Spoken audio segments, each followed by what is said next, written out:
Well, we start off out of this D chord, and so I'm just walking up the first string, little bar on the 7th fret,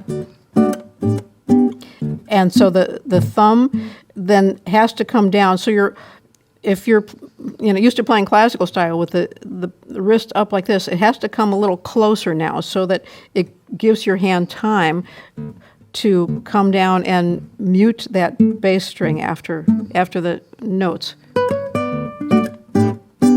So there's a third string that I tuck in there sometimes, and then we'll move up the chord right there. So we've got outlines a little G chord up there. Slide up 1 fret and back down to that G chord, D. And that bass is just going back and forth, 6, 4, 5, 4.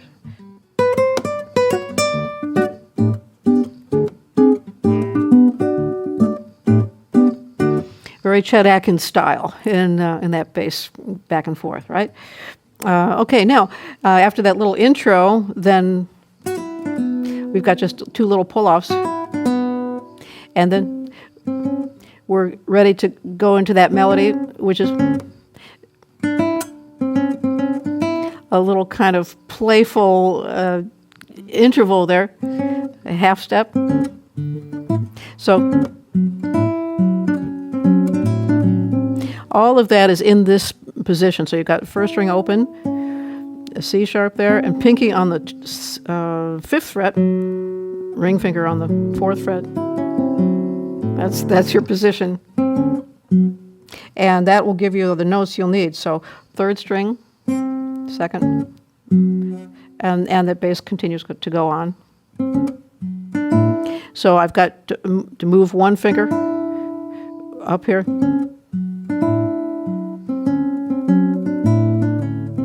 Okay, so you don't have to let go of that index finger. I was just showing you that you're moving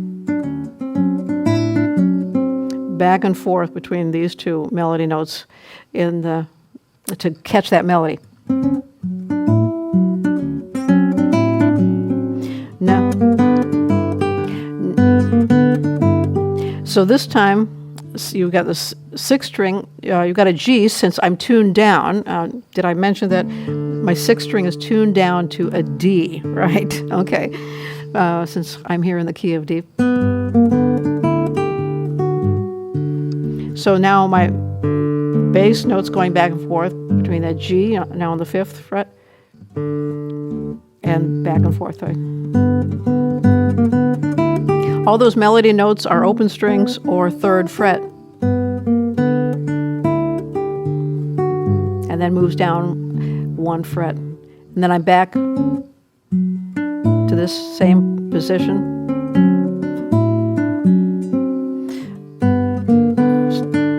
And this is almost the same pull off. And it ends there on that F sharp there on the 4th string.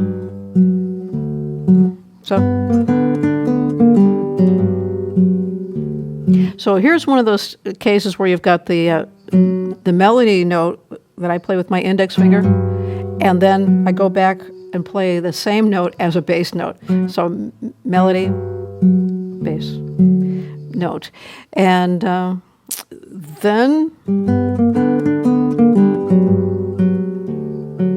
we're going to slide into a D7th chord. And normally you'd play it like this, right? 3rd position. We're going to play it like this.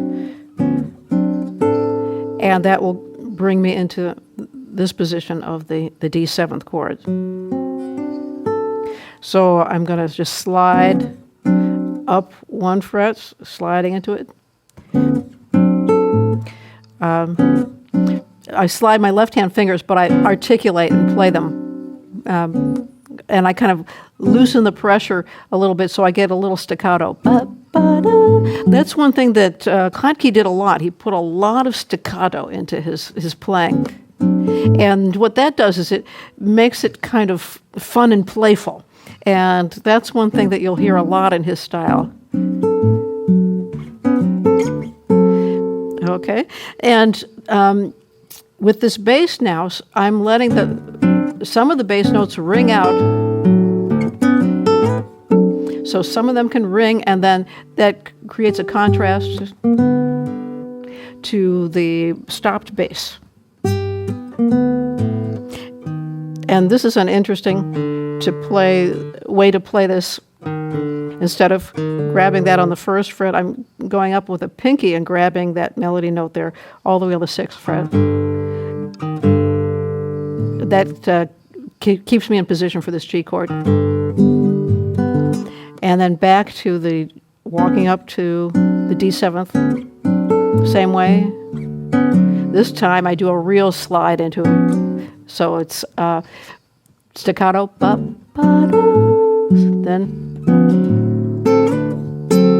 and then I'm just sliding the first and third strings and back. I loosen the pressure on these two, so I'm only sliding my 2 little fingers. And then that brings me back to a G. So after...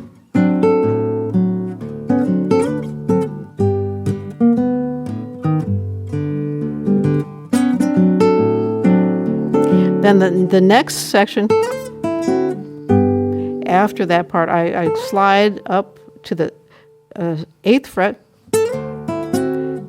And here I've got contrary motion. All right, so one note moves up, one note moves down.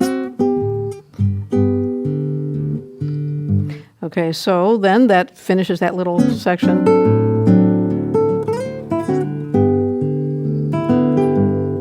And then I just fill it in with notes right there, right in that chord. So I keep all those fingers down. Okay, now we're ready to go into... So this section, this time I hang on to that chord.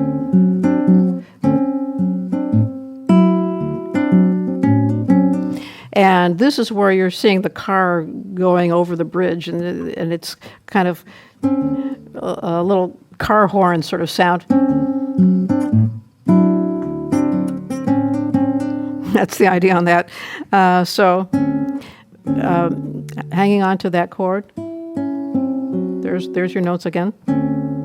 Add the finger.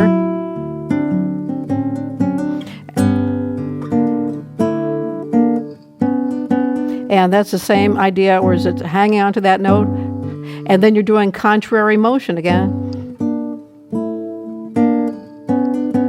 So one line's going up, the other line's going down.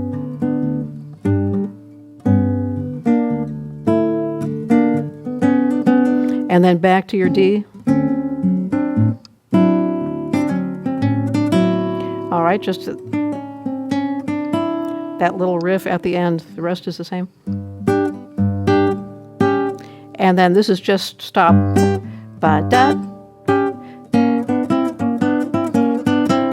So that's very vaudeville style, right? That's where the guy is dancing, actually.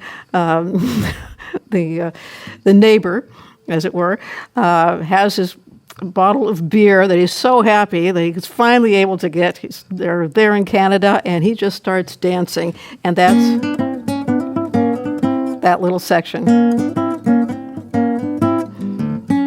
Then it goes back to this section.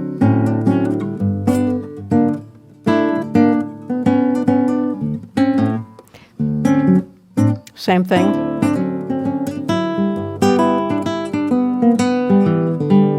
Okay, when you're first doing it, you can leave out some of those bass notes to catch the contrary motion, to catch some of those lines. So that'll hopefully make it a little bit easier.